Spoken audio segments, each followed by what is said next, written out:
So my dear போர்ட்போர்ட் papers viewers இளைஞர்களே வாலிப பெண்களே, ஆமாம், ஒரு முக்கியமானது எல்லாரும் சொல்லுவாங்க. அந்த ஆப்பிரிக்காவிலேருந்து அந்த ஆப்பிரிக்காவில் ஒரு நல்ல ஜடே ஜடே ஏதோ ஒரு அங்கே வந்து பயங்கரமாக அந்த வெள்ளையர்களால் வந்து ரொம்ப அவங்களுக்கு பாதிக்கப்பட்டு அவர்கள் தான் ஸ்டார்ட் பண்ணாங்க இந்த ரேப்பு.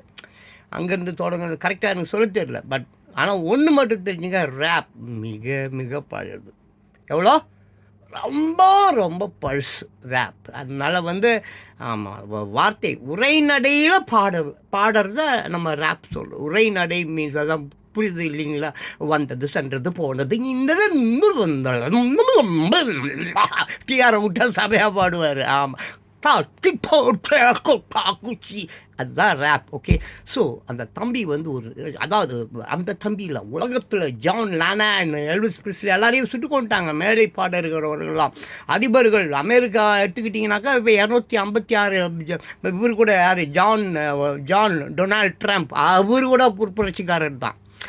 அவங்க எல்லாருமே அமெரிக்க அதிபர்கள் அத்தனை பேரும் புரட்சியாக பேசி வந்தவர்கள் தான். உலகத்தில் எங்கெல்லாம் தப்பு இருக்கோ அங்கெல்லாம் தட்டி கேட்குறவன், அடக்குமுறையை அடக்க வேண்டியவன், ஆமாம், ஒடுக்க வேண்டியவனை நம்ம வந்து ஒரு ரேப்பர் அப்படி சொல்லலாம். தட் மீன்ஸ் ஒரு புஸ்தகம் இது உள்ள ஏகப்பட்ட விஷயம் இருக்குது.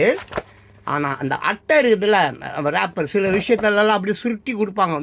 அந்த அங்கெங்கெல்லாம் போனால் நிறைய விஷயத்த உள்ளே போட்டு அப்படியே அப்படியே ஒரு சன்னால போட்டு காட்டி நம்ம எடுத்துன்னு போப்பா அப்படி. That is rapper. அதாவது அதுதான் ரேப்.